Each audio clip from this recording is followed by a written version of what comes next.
আপনার ঈমানের জায়গায়, ইসলামকে পরিপূর্ণরূপে স্বীকার করার জায়গায়, ইসলামের প্রত্যেকটা দিক নির্দেশনা মানার ক্ষেত্রে আপনাকে সব সময় ওপেন থাকতে হবে। যখনই হক সামনে আসবে সাথে সাথে আমি মানবো, ইমানদারদের মতো বলবো সামি'না ওয়া আতা'না, শুনলাম আর মানলাম। যেটা হক, যেটা সত্য, এটা আমার সামনে আসলো, এখন আমি গড়িমসি করা শুরু করলাম, না আমার কি আর এখন বয়স আছে, কথা বললাম না আমার পীর সাহেব এটা আমাকে বলেন নাই। কোরআনের আয়াত আপনি স্পষ্ট বুঝতেও পারছেন, আল্লাহ তাআলা আপনাকে আকল দিয়েছেন, আপনাকে বোঝানোর পরে আপনি বুঝছেন, তারপরে বলতেছেন যে আমার বড় হুজুর এটা বলেন নাই। আল্লাহ সুবহানাহু ওয়া তাআলা প্রত্যেকটা মানুষকেই কিছু বোঝার সীমাবদ্ধতা দিয়েছেন।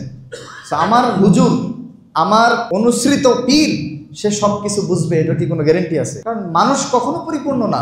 নিঃশর্ত অনুসরণ কেবলমাত্র আল্লাহর এবং তার রসুলের হবে, আর কারণ নিঃশর্ত অনুসরণ নাই। বাকি সবার ক্ষেত্রে যদি কিন্তু আছে। মুহতারাম হাদিরিন, বলছিলাম ইসলামের আংশিক যদি কেউ অপছন্দ করে বসে, তার কিন্তু আর ঈমানই থাকবে না। আলহামদুলিল্লাহি নাহমাদুহু ওয়া নাস্তাঈনুহু ওয়া নাস্তাগফিরুহু ওয়া নু'মিনু বিহি ওয়া নাতাওয়াক্কালু আলাইহি ওয়া নাউযু বিল্লাহি মিন শুরুরি আনফুসিনা ওয়া মিন সাইয়্যাতি আ'মালিনা। من يهده الله فلا مضل له ومن يضلله فلا هادي له وأشهد أن لا إله إلا الله وحده لا شريك له وأشهد أن محمدا عبده ورسوله أرسله بالحق بشيرا ونذيرا وداعيا إلى الله بإذنه وسراجا منيرا. أما بعد فإن خير الحديث كتاب الله وخير الهدي هدي محمد صلى الله عليه وسلم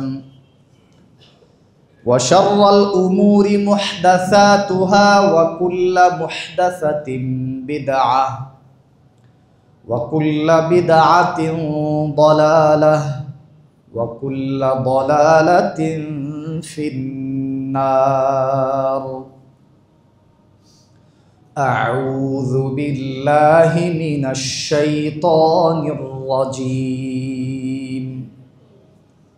بسم الله الرحمن الرحيم. قاف والقرآن المجيد بل عجبوا أن جاءهم منذر منهم فقال الكافرون هذا شيء عجيب. أإذا متنا وكنا ترابا ذلك رجع بعيد. قد علمنا ما تنقص الأرض منهم وعندنا كتاب حفيظ.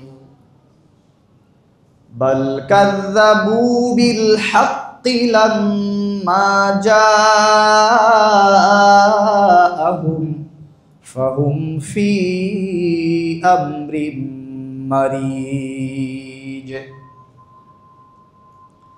وقال تعالى في كلامه المجيد وفرقانه الحميد. أعوذ بالله من الشيطان الرجيم. وما آتاكم الرسول فخذوه وما نهاكم عنه فانتهوا. وقال النبي الأمين صلى الله عليه وسلم কুল্লু উম্মতি ইয়াদখুলুনাল জান্নাতা ইল্লা মান আবা কিলা মান আবা ইয়া রাসূলুল্লাহ ক্বালা মান আতাআনি দাখালাল জান্নাহ ওয়া মান আসানি ফাকাদ আবা আও কামা ক্বালা আলাইহিস সালাতু ওয়াস সালাম। প্রশংসা মাত্রই রব্বুল আলামিন সকল কিছুর সৃষ্টিকর্তা, পালনকর্তা, পৃথিবীর সকল কিছু যার ইশারায় পরিচালিত হয়, যার হাতে সকল কল্যাণ ও কল্যাণ, যে রব্বুল আলামিন আপনার আমার সকল ভালো মন্দের মালিক, হায়াত ও মৌতের মালিক, রিজিকের মালিক, সব কিছু যার হাতে, সেই পরওয়ারদিগার রব্বুল আলামিনের দরবারে অন্তরের গভীর থেকে কৃতজ্ঞতা জ্ঞাপন করি। আলহামদুলিল্লাহ। অসংখ্য অগণিত দরুদ ও শান্তি বর্ষিত হোক সাইয়্যিদুল মুরসালিন খাতামুন নবিয়্যিন মুহাম্মাদুর রাসূলুল্লাহ সাল্লাল্লাহু আলাইহি ওয়াসাল্লামের উপর, যেই মহামানব, যেই বার্তাবাহক রব্বুল আলামিনের পক্ষ থেকে আমাদের জন্য মুক্তির বাণী নিয়ে প্রেরিত হয়েছিলেন, যে রাসূলুল্লাহ সাল্লাল্লাহু আলাইহি ওয়াসাল্লাম জাহেলি যুগে সকল প্রকার অনাচার, অবিচার, অন্যায় এসবে ছেয়ে যাওয়া একটা কলুষিত সমাজ ব্যবস্থাকে ইসলামের কষ্টি পাথরে পরিবর্তন করে একটা আলোকিত সমাজ ব্যবস্থা যিনি উপহার দিয়েছিলেন, সে মহামানুষটি আমাদের সকলের অনুসরণীয়, অনুকরণীয় একমাত্র শ্রেষ্ঠ রাসূল মুহাম্মদুর রাসূলুল্লাহ সাল্লাল্লাহু আলাইহি ওয়াসাল্লাম। আজকের খুতবায় গুরুত্বপূর্ণ একটি বিষয় নিয়ে আলোচনা করতে চাচ্ছি, সেটা হলো বিভিন্ন সামাজিক আচার অনুষ্ঠানে অনৈসলামিক কার্যকলাপ।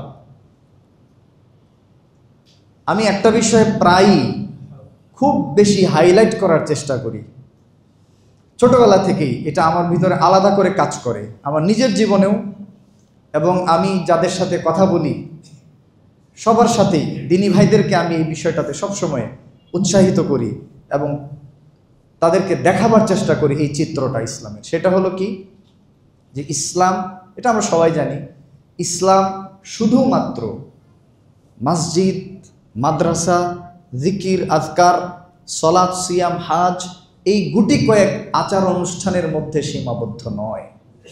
ইসলাম আল্লাহ সুবহানাহু ওয়া তাআলা শুধুমাত্র ব্যক্তি পর্যায়ে অল্প কিছু আমল ইবাদতের জন্য দেন নাই।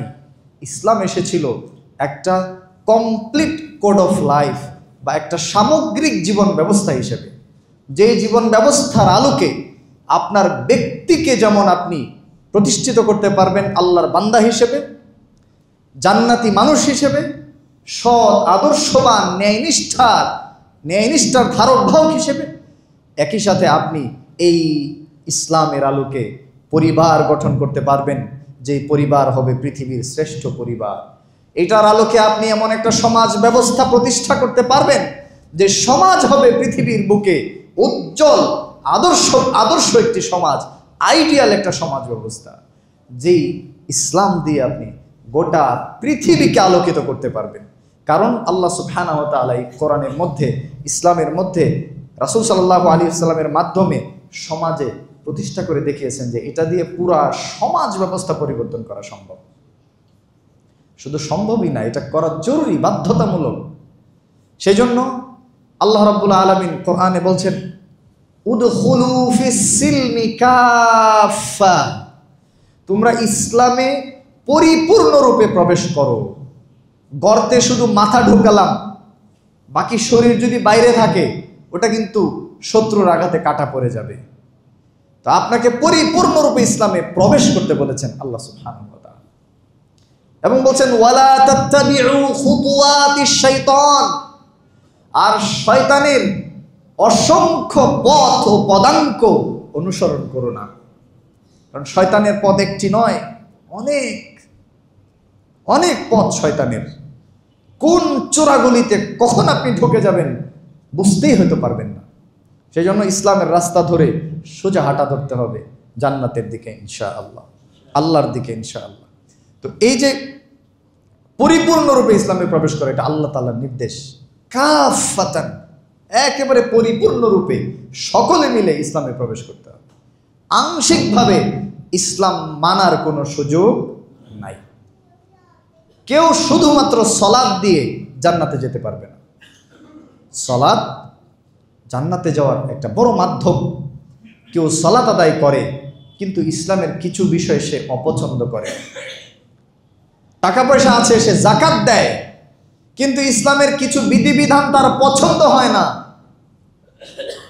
একটা নারী, সে খুব স্বাধীন চেতা, লিবারেল, ভার্সিটি পড়ুয়া, সে ইসলামের সব কিছু পছন্দ করে, খালি পর্দাটা পছন্দ করে না।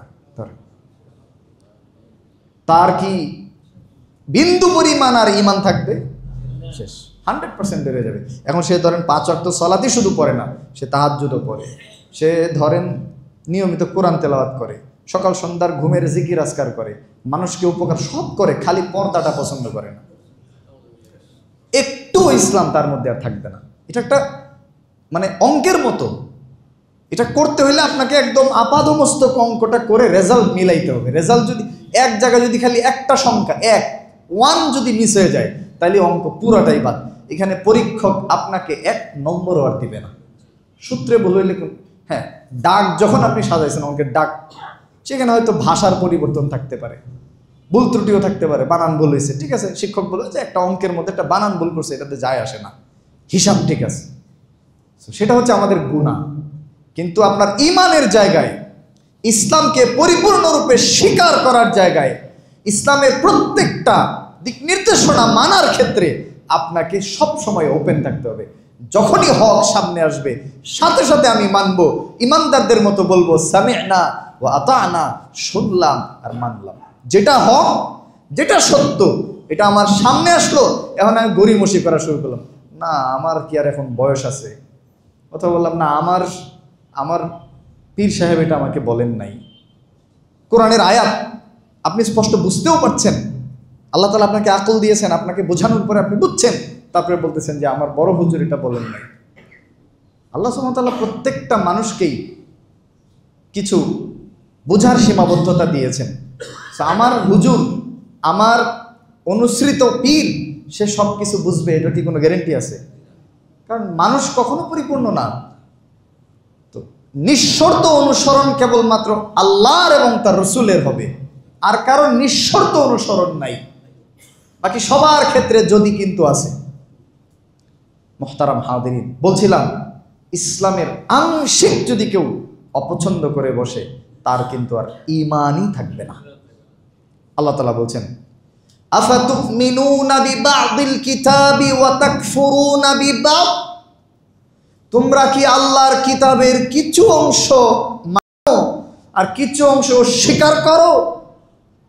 ফামা জাযাউ মান ইয়াফআলু যালিক ইল্লা খিজয়ুন ফিল হায়াতিদ দুনিয়া ওয়া ইয়াউমাল কিয়ামাতি ইউরাদ্দুনা ইলা আশাদ্দিল আযাব।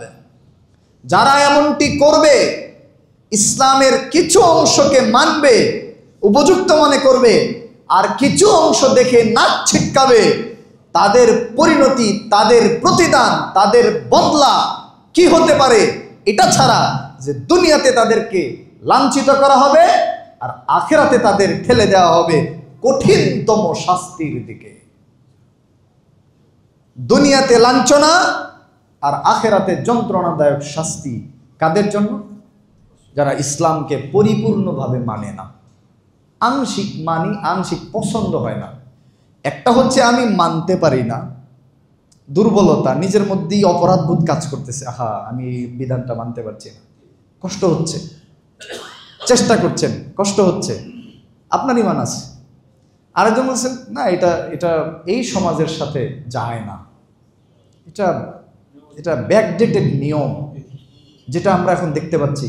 তথাকথিত এখন বামপন্থীদের দেখবেন শাহবাগী এক গ্রুপ দাঁড়িয়ে গেছে, এদের মধ্যে দেখবেন প্রচুর ইসলাম বিদ্বেষ, ইসলামটা যেন তাদের অশান্তিতে ফেলে দিয়েছে। এরা ইসলামকে দেখতে পারে না, ইসলামপন্থীদেরকে দেখতে পারে না, এদেরকে নানান ট্যাগ দিয়ে নানান খেলা খেলে দমানোর চেষ্টা করে। আল্লাহ রাব্বুল আলামিন এদেরকে হেদায়েত দান করে। আবার এরা বিভিন্ন জায়গায় বসে বলে আমিও মুসলমান। হাস্যকর, খুবই হাস্যকর। যেখানে একটা বিধান যদি কেউ অপছন্দ করে, খালি বলা লাগবে না, সমালোচনা করা লাগবে না, খালি অপছন্দ করে একটা মন্তব্য করলো, শেষ। আর এরা ঘন্টার পর ঘন্টা টকশো করে, মিছিল করে, মিটিং করে ইসলামের বিরুদ্ধে, আবার বলে আমরাও মুসলমান। রিসেন্টলি আরেক বদমাস সে অনলাইনে তাহিরি হুজুরকে নিয়ে দিছে পোস্ট, বলছে হুজুর তাহিরি হুজুরই হচ্ছে আসল হুজুর, আসল হুজুর হচ্ছে সে, তাকে আমার অনেক ভালো লাগে, এই সেই নানান কিছু।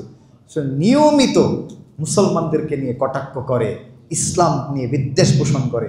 আপনারা অলরেডি অনেকেই বুঝে গেছেন আমি কার কথা বলছি। তার নাম উচ্চারণ করার মতো তার বিন্দু পরিমাণ যোগ্যতা আছে বলে আমি মনে করি না। এত জঘন্য চরিত্রের মানুষ এই সমাজে বাস করে, এবং এরাও আমাদেরকে বিভিন্নভাবে জুলুম নির্যাতনে জর্জরিত করেছে বছরের পর বছর। আল্লাহ রাব্বুল আলামিন পুরো মুসলিম জাতিকে এই মানসিক নির্যাতন থেকে মুক্তি দান করে। মুহতারাম হাদিরিন, আজকের আলোচনায় সংক্ষিপ্তভাবে কিছু বিষয় তুলে ধরতে চাই। সামাজিক আচার অনুষ্ঠান যেগুলোর মধ্যে অনইসলামিক জিনিসপত্র ঢুকে গিয়েছে, কিন্তু আমরা ওই জায়গায় ইসলাম মানতে প্রস্তুত না। যেমনটা বলছিলাম যে ইসলাম শুধু মাদ্রাসা মসজিদে থাকবে, যেটা অমুসলিমরা চায়। ওরা কিন্তু আপনি মানে শুধু তাবলিগ করবেন, মানে ভালো ভালো কথা বলবেন, আলহামদুলিল্লাহ, এটাও ভালো কাজ। এটার জন্য আপনাকে আমেরিকা আটকাবে না, ইউরোপ আটকাবে না, যান, কোনো সমস্যা নেই। খালি আপনি সমাজের ইসলাম বিরুদ্ধ আচার অনুষ্ঠান নিয়ে কথা বলবেন, যে আপনার এই জায়গায় ইসলাম কোথায়, প্রশ্ন করলেই আপনার আটকে দিবে, শেষ। এত বুঝতে আসো কেন? মসজিদে থাকো, মাদ্রাসায় থাকো, ওই জায়গায় কোনো সমস্যা নেই। পৃথিবীতে ইল্লা মাশাআল্লাহ অল্প কিছু জায়গা ছাড়া শুধু মসজিদ কেন্দ্রিক ইবাদতে বাধা নেই, আলহামদুলিল্লাহ, এটা ভালো, দোষারোপ করছি না। কিন্তু সাথে এই মেসেজটাও তারা প্রতিষ্ঠিত করতে পেরেছে যে এইখান থেকে বের হওয়া যাবে না, এখান থেকে আর বাইরে বের হওয়া যাবে না, বাকি জায়গায় বাধা আছে। আপনি আপনার বাচ্চাকে তারবিয়া দিবেন, দিন শেখাবেন, একটা চর দিবেন, 999-এ কল দিয়ে দিবে, দিয়ে বলবো যে আমার বাবা আমার উপরে টর্চার করেছে, পুলিশ আসবে। ইউরোপের কাহিনী এগুলো, আমেরিকা, ইউরোপের, কানাডার বিভিন্ন দেশে বাচ্চাকে নিয়ে ইহুদির ঘরে দিয়ে দিবে, বাচ্চা আর আপনার নাই, শেষ। ওই বাচ্চা ওই দেশে জন্মগ্রহণ করেছে, আপনি বাংলাদেশে নিয়ে চলে আসছেন, বাচ্চার উপরে এই ধরনের কোনো কিছু শাসন যদি করেন আর বাচ্চা যদি বেঁকে বসে, এইখান থেকে যদি ও ফোন দেয়, দূতাবাস থেকে লোক পাঠায় এই বাচ্চা নিয়ে চলে যাবে। আপনার বাচ্চা না, এটা আমাদের বাচ্চা। কত মানবিক ওরা, চিন্তা করছে? মানে মানবিকতার মোড়কে এরা কিভাবে আমাদেরকে ধ্বংস করে দিচ্ছে, চিন্তা করে। মুহতারাম হাদিরিন, বলছিলাম যে ইসলাম যেই যেই জায়গায় পালন করা দরকার, সেটা হলো পরিবারে, সমাজে, বিভিন্ন আচার অনুষ্ঠানে পরিপূর্ণরূপে ইসলাম থাকতে হবে। আজকে দেখা যাচ্ছে যে মসজিদ থেকে বের হওয়ার পরেই সব জায়গায় এখানে আমাদের খেয়াল খুশি মতো আমরা চলছি। কিরকম? যেমন ধরেন ইসলামের নাম দিয়ে এবং সামাজিক দুই ধরনের অনুষ্ঠানের কথাই বলি। বিভিন্ন দিবস উদযাপন ইসলামের নামে যেমন আছে, যেমন ধরেন শবে বরাত, লাইলাতুন নিসফি মিন শাবান, এই দিন সম্পর্কে, রাতের ফজিলত সম্পর্কে একটা হাদিস পাওয়া যায়, যেটাকে কেউ কেউ সহি বলছেন, কেউ কেউ দুর্বল বলেছেন।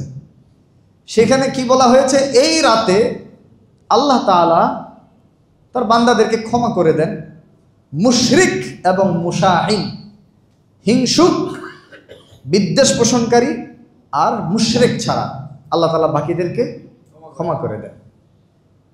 এই হাদিসের আলোকে সাহাবায়ে কেরামের মধ্যে বা নবীর জামানায়, সাহাবাদের জামানায় তারা রাত ভোর এই দিনকে উপলক্ষ করে ইবাদত করতেন, পাওয়া যায় না। আইমায়ে মুস্তাহিদিনের পক্ষ থেকে এই দিন, যারা সোনালী যুগের সেই কুরুন মুফাদ্দালা যেটাকে বলা হয় 3 শতাব্দী, সেই জামানার উলামাদের কাছ থেকে এরকম কোনো রাতভর দিনভর আমল ইবাদতের বর্ণনা পাওয়া যায় না। তো সেটাকে কেন্দ্র করে এখন কি হচ্ছে, এটাকে আমরা বানায় ফেলেছি। ফটকা ফোটানো, আতশবাজি করা, তারপরে ওটা লাইটিং, তারপরে হচ্ছে হালুয়া রুটি, ঢাকার রাস্তায় একটা অন্যরকম আমেজ সেদিন বয়ে যায়। আমি একদিন মাদ্রাসা থেকে রাত 1টা-2টার দিকে আমার 2-1জন সহপাঠীর সাথে বের হয়েছিলাম ঢাকার চিত্র দেখার জন্য। যাত্রাবাড়ি থেকে হাঁটতে হাঁটতে বাইতুল মোকাররম পর্যন্ত গেছি, পুরা ঢাকার চিত্র সেদিন অবজার্ভ করেছি। সত্যি বলতে এটা মানুষের একটা আনন্দ উদযাপনের দিন হয়ে গিয়েছে। এই যে এই ধরনের, এটাকে ইসলামের নাম দিয়ে চালাচ্ছি, তাইলে কি হবে? এটা সুস্পষ্ট বিদআত হবে। এই সমস্ত আচার অনুষ্ঠান, জমায়েত হওয়া, আমল ইবাদতের বিভিন্ন কিছু, সিয়াম পালন, তার এই দিনকে উপলক্ষ করে অন্যান্য কাজ, এগুলোর কোনো বর্ণনা নাই সহিহ, আর সেগুলোই আমরা করছি। ঈদে মিলাদুন নবী, দেওয়ানবাগিরা বলে সকল ঈদের শ্রেষ্ঠ ঈদ দয়াল নবীর জন্ম ঈদ। রাসূল সাল্লাল্লাহু আলাইহি ওয়াসাল্লাম মদিনায় এসে দেখলেন মানুষ বছরে 2 দিন ঈদ উদযাপন করে। তো তিনি তাদেরকে বললেন, আল্লাহ সুবহানাহু ওয়া তাআলা তোমাদেরকে এই 2 দিনের বিনিময়ে পরিবর্তে অন্য 2টি উদযাপনের দিন দিয়েছেন। সেটা কি? ঈদুল ফিতর, ঈদুল আযহা। এই 2টাই, এর বাইরে কোনো ঈদ আছে? নাই।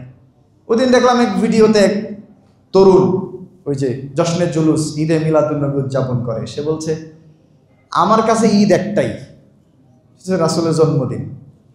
নাউযুবিল্লাহ। এই দিনটাকেও ইবাদত, মিছিল, মিটিং, মিছিল করে এই দিন, আরো কি কি জানি করে। এগুলোর কোনো অস্তিত্ব না সাহাবাদের জামানায় আছে, না আইমায়ে মুস্তাহিদিনদের সময় ছিল। এগুলো পরবর্তীতে প্রায় 400 হিজরির দিকে আবিষ্কার করেছে ফাতেমি শিয়ারা।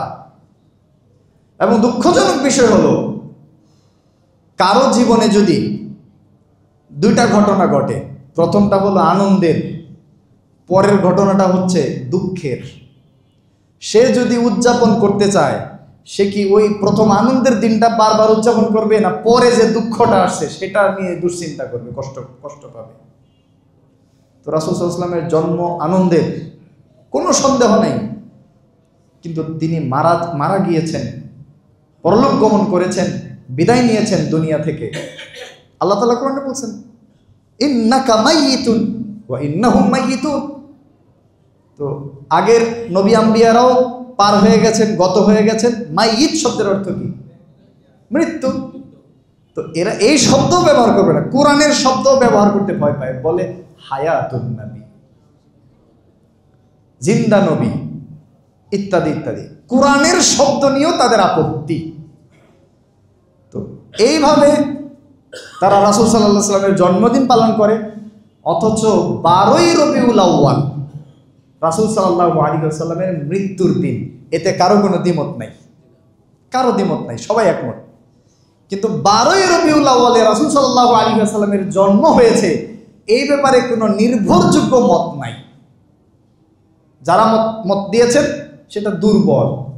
অনেক জ্যোতির্বিজ্ঞানীরাও গবেষণা করে, ক্যালেন্ডার নিয়ে যারা গবেষণা করেন, তারাও গবেষণা করে দেখেছেন যে সেই 571 খ্রিস্টাব্দে রাসূল সাল্লাল্লাহু আলাইহি ওয়াসাল্লামের যেদিন জন্ম হয়েছিল, সোমবার, সেই দিনটা ছিল 9ই রবিউল আউয়াল, 12 না। তাহলে দিনেরই ঠিক নাই। সেই দিনকে উপলক্ষ করে আবার নানান ইবাদত আরো অনেক আছে। শবে মেরাজের রাত কি কখনো রাসূল সাল্লাল্লাহু আলাইহি ওয়াসাল্লাম উদযাপন করেছেন? রাসূল সাল্লাল্লাহু আলাইহি ওয়াসাল্লামের জন্মদিন তার 63 বছরের জীবনে, ধরলাম নবুয়তের 23 বছরের জীবনে সাহাবাদের নিয়ে একদিন একটা মিছিল করেছেন, একদিন একটা মিলাদ দিয়েছেন, মসজিদে কোনো ঘটনা ঘটাইছেন এরকম। তিনি চলে যাওয়ার পরে ধরলাম উনি করেন নাই, নিজেরটা নিজে করলে কেমন দেখা যায়, ঠিক আছে। তার পরবর্তীতে আবু বকর, ওসমান, আলী, ওমর, সাহাবায়ে কেরামের মধ্যে অন্যরা তাদের খেলাফতকালে এই অনুষ্ঠান করেছেন। যদি না করে থাকেন তাহলে এটা কিভাবে আসলো ইসলামের গুরুত্বপূর্ণ আমল ইবাদত হিসেবে? এগুলো সবই ইসলাম বিরুদ্ধ ঘটনা। এই জায়গায় খেয়াল রাখতে হবে, যেই সূত্র আমরা ভুল করেছি সেটা হচ্ছে ইসলাম পালন করতে গেলে, রাসূল সাল্লাল্লাহু আলাইহি ওয়াসাল্লামের আনুগত্য বাস্তবায়ন করতে হলে আমাদেরকে দেখতে হবে কোনো ঘটনাকে যদি আল্লাহ তাআলা বা তার রাসূল ইবাদত আমলের প্রেক্ষাপট না বানিয়ে থাকেন, সেটাকে যদি কেউ আমল ইবাদতের প্রেক্ষাপট বানিয়ে ফেলে তাহলে এটা বিদআত। যেমন ধরেন রমাদানের শেষ দশকের বেজুর রাত, এর কোন একটা রাতকে আল্লাহ তাআলা লাইলাতুল কদর হিসেবে ঘোষণা দিয়েছেন, রাসূল সাল্লাল্লাহু আলাইহি ওয়াসাল্লাম দিক নির্দেশনা দিয়েছেন। এটা পালন করা মানে ইবাদত করা, রাত জেগে সালাত, কিয়াম, তিলাওয়াত, জিকির, এগুলা করা হচ্ছে সুন্নাহ। আর রাসূল সাল্লাল্লাহু আলাইহি ওয়াসাল্লামের জন্মদিন তিনি কোনোদিন পালন করেন নাই, সাহাবারা কোনোদিন পালন করেন নাই, এবং এই দিনগুলাতে এই ধরনের আমল ইবাদতের কোনো দিক নির্দেশনা দেন নাই, তাহলে এগুলা পালন করা হবে বিদআত। এছাড়া ইসলামের আরো বহু ঘটনা আছে। আল্লাহ রাসূল সাল্লাল্লাহু আলাইহি ওয়াসাল্লাম যেদিন হিজরত করেছেন মদিনার দিকে, এটাও তো বড় ঘটনা। এই দিনও তাহলে উদযাপন করা শুরু করবে মানুষ। বদরের যুদ্ধে যেদিন মুসলমানদের বিজয় হয়েছে, এই দিন মুসলমানরা আনন্দ ঈদ উদযাপন করা শুরু করবে, ইসলামের প্রথম বড় বিজয়। উহুদ যুদ্ধে মুসলমানদের অনেক সেনা শহীদ হয়েছেন, তাহলে সব মুসলমানরা মিলে সেই দিনটাকে শোক দিবস পালন করবে কিনা? কিন্তু সাহাবারা কি তাই করেছেন? করেন নাই। এরকম আরো অসংখ্য ঘটনা আছে ইসলামে যেগুলা কেউ উদযাপন করেন নাই, অথচ আমরা আজকে ইসলামের নাম দিয়ে কত দিবস বানিয়েছি।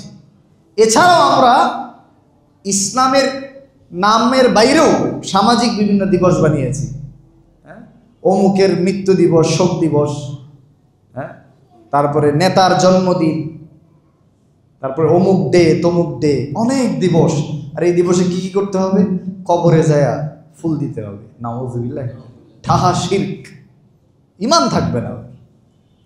তারপরে যায় পাথরের মধ্যে ফুল দিতে হবে, শহীদ মিনার তো পাথর, ওর মধ্যে আবার ফুল দিচ্ছেন, সম্মান জানাচ্ছেন শহীদদেরকে। কিন্তু মূর্তি পূজা, সরাসরি মূর্তি পূজার সাথে সম্পৃক্ত। এগুলা জাতীয় ব্যাপার হয়ে গেছে, কারণ এগুলো নিয়ে কথা বললেও সমস্যা। বিষয়টা দেখতে পাচ্ছেন মুসলমানদের ঈমান কিভাবে রক্ষা হবে। এরাই দেখবেন আবার নামাজও পড়ে, টুপি পরে চলে গেছে দলীয় ব্যানারে, আবার নামাজও পড়ে। আবার যে ওইখানে যায় নীরবতা পালন করে, মাথা নত করে, পুষ্প প্রদান করে, তাকে আবার আপনি নেতা বানাইছেন, তিনি আবার আপনার অনুসরণীয় ব্যক্তিত্ব। আপনি মুসলমান কিভাবে আছেন? কোন ফাঁকে কেমনে যে ঈমান বেড়ে চলে যাচ্ছে আপনি টেরও পাচ্ছেন না।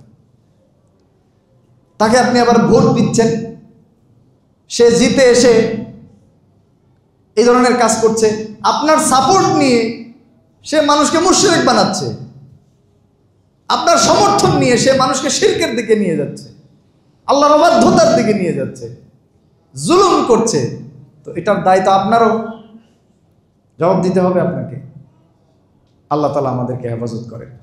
মুহতারাম হাদিরিন, বিভিন্ন সামাজিক আচার অনুষ্ঠানে আমাদের ইসলামের কথা মনে থাকে না। তার মধ্যে আরেকটা হলো বিয়ে শাদী। বিয়ে শাদী একটা, বলেন তো বিয়ে কি সামাজিক নাকি ইবাদত? ইবাদত।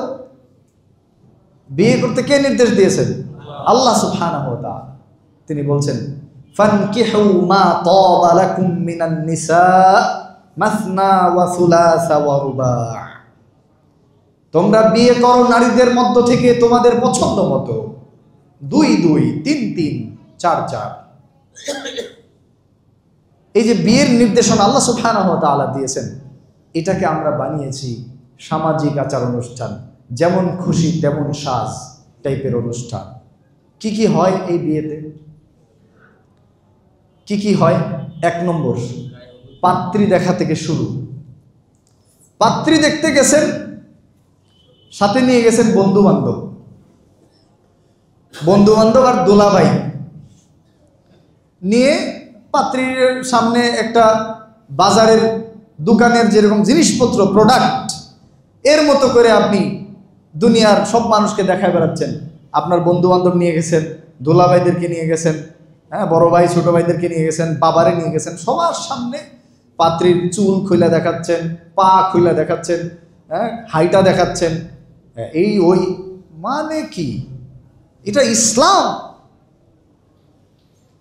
এই পাত্রীকে সাময়িক সময়ের জন্য বিয়ের আগে পছন্দ করার জন্য দেখার অনুমতি আছে শুধুমাত্র একজন পুরুষের, সেটা হলো পাত্র।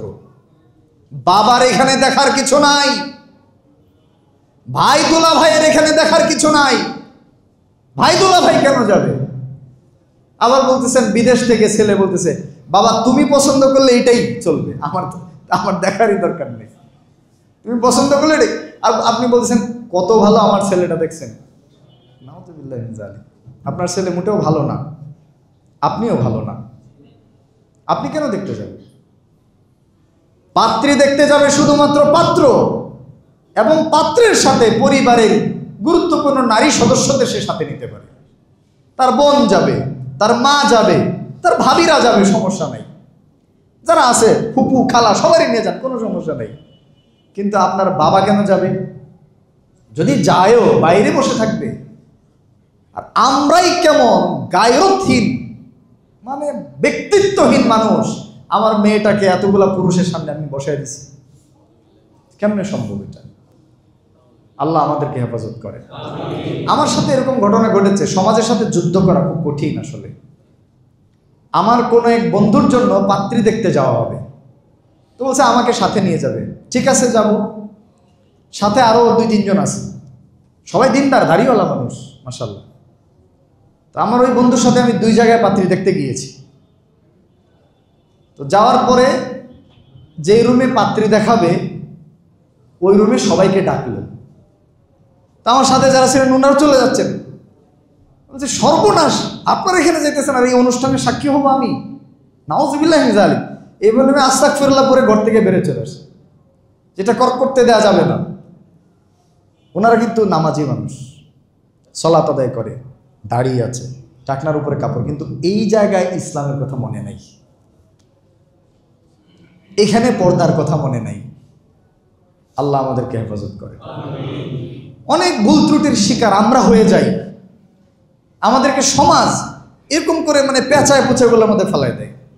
বিয়ে শাদিতে এরপরে হলুদ,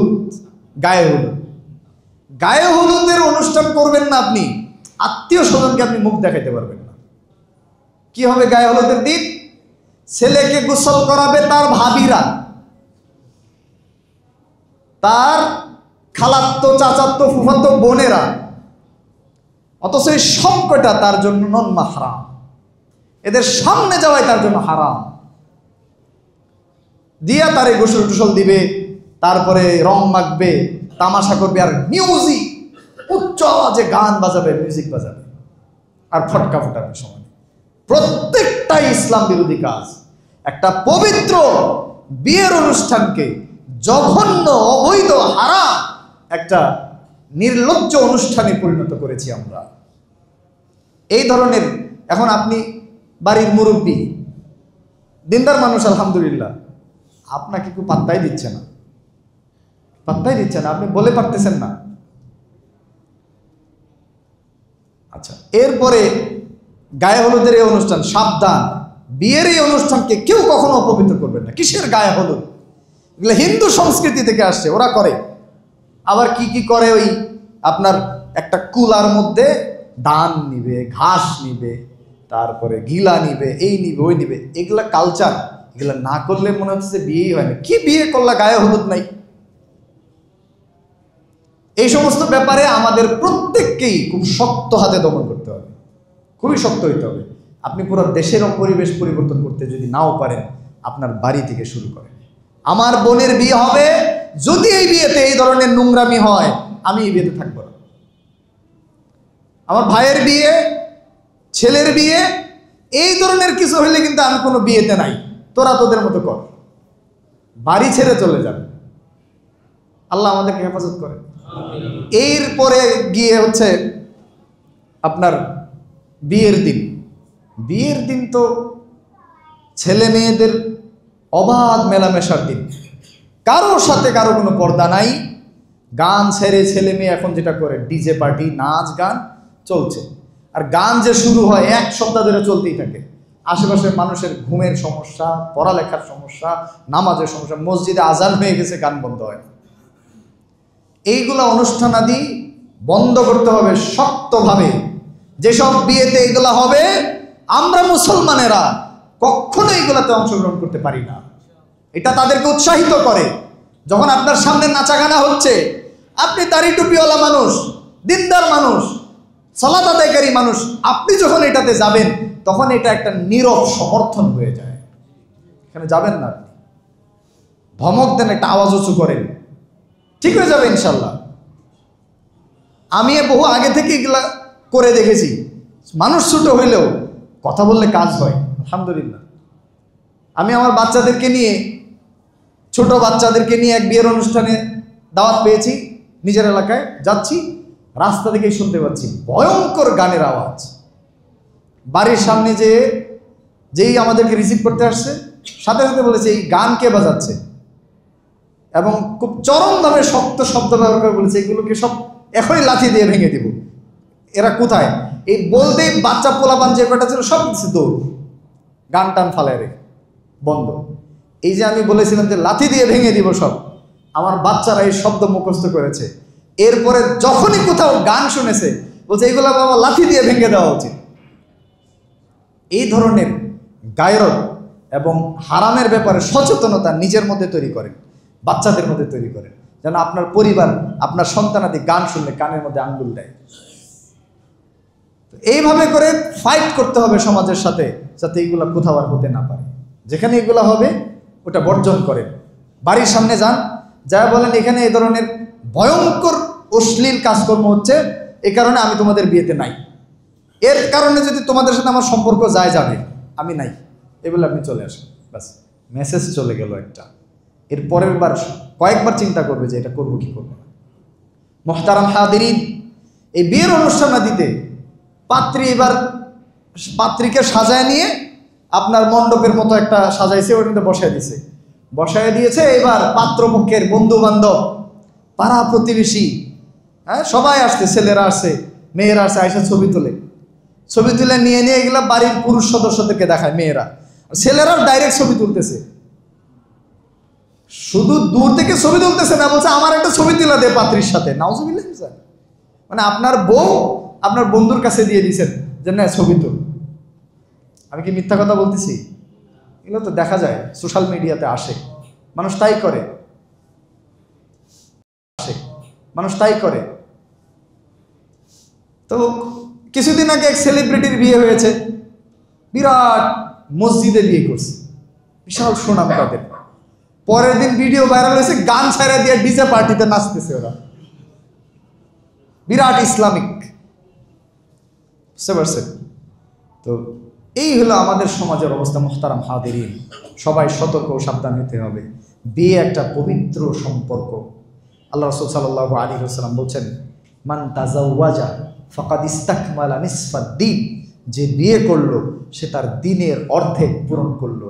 ফালইয়াত্তাকিল্লাহা ফিন নিসফিল বাকি, বাকি অর্ধেকের ব্যাপারে যেন সে এখন আল্লাহকে ভয় করে। আল্লাহ রাসূল সাল্লাল্লাহু আলাইহি ওয়াসাল্লাম বলছেন, ইয়া মা'শারাশ শাবাব, হে যুবক সম্প্রদায়, মান ইসতাতাআ মিনকুমুল বাআতা ফালইয়াতাজাওয়াজ, তোমাদের মধ্যে যাদের শারীরিক ও আর্থিক সামর্থ্য আছে বিয়ে করে নাও। ফাইন্নাহু আগাত্তু লিল বাসার ওয়া আহসানু লিল ফারজ, কারণ এটা তার দৃষ্টি অবনত রাখতে, পবিত্র হতে তার জন্য সহায়ক হবে। বিয়ে অত্যন্ত জরুরি। সাহাবীদের মধ্যে অনেকের ব্যাপারে পাওয়া যায়। একজন সাহাবী বলছেন যে জেনে রাখো, আমি যদি জানি যে আর একদিন মাত্র আমার হায়াত আছে, তারপরেও আমি স্ত্রী ছাড়া থাকা পছন্দ করব না।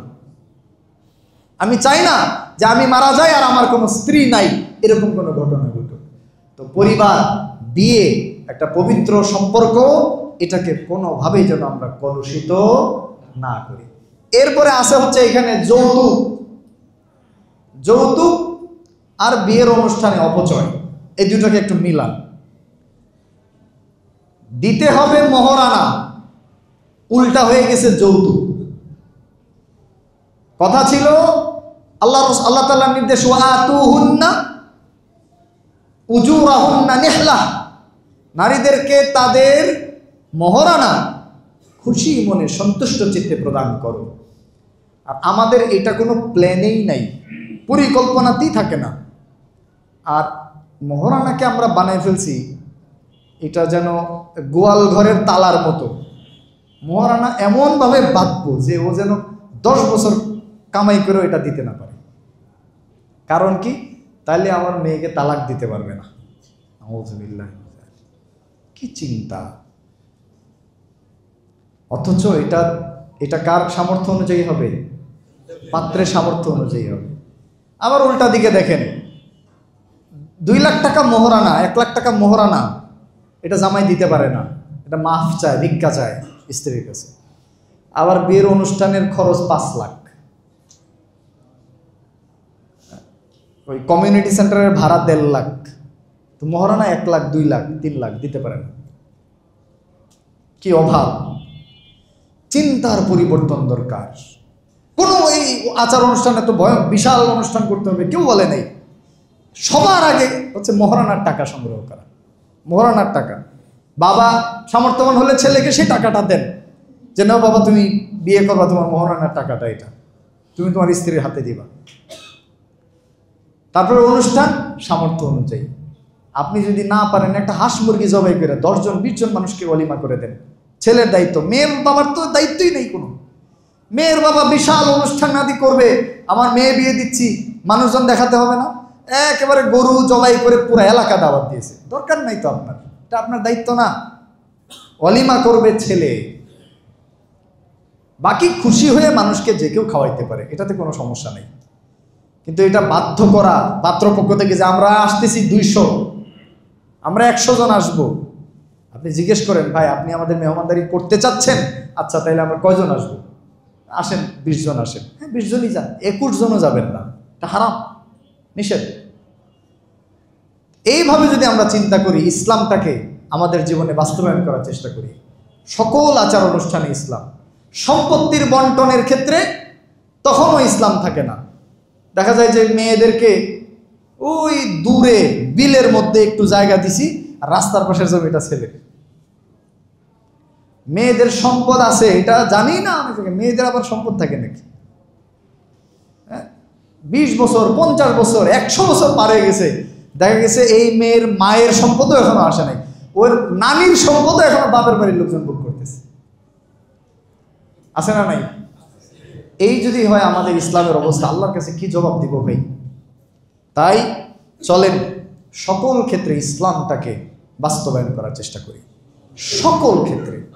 ব্যক্তিগত আমল ইবাদত, সালাত, সিয়াম, হজ, যাকাত যেভাবে ইসলাম অনুযায়ী করব, একইভাবে বিয়ে শাদী, বিভিন্ন দিবস পালন করব কি করব না, বিভিন্ন আচার অনুষ্ঠানে অংশগ্রহণ করব কি করব না, মানুষের বিভিন্ন ধরনের মানুষের সাথে সম্পর্ক রাখবো কি রাখবো না, কোথায় কি করব না করব, দিক নির্দেশনা একমাত্র আল্লাহর তরফ থেকে আসবে, কোরআন থেকে আসবে, হাদিস থেকে আসবে। শেষে এটাই বলবো, উদখুলু ফিস সিলমি কাফা, চলেন সবাই পরিপূর্ণরূপে ইসলামের মধ্যে প্রবেশ করি। তাইলেই মুক্তি, তাইলেই নাজাত, এবং তবেই আমরা আল্লাহ সুবহানাহু ওয়া তাআলার সন্তুষ্টি অর্জন করতে পারবো, তার সন্তোষভাজন বান্দা হতে পারবো। আল্লাহ তাআলা আমাদেরকে তৌফিক দান করেন, আমিন। বারাকাল্লাহু লানা ওয়া লাকুম ফিল কুরআনিল আযীম ওয়া নাফা'না ওয়া ইয়্যাকুম বিল আয়াতি ওয়া যিকরিল হাকীম ফা ইন্নাহু তাআলা জাওয়াদুন কারীমুন মালিকুন বাররুর রাউফুর রাহিম।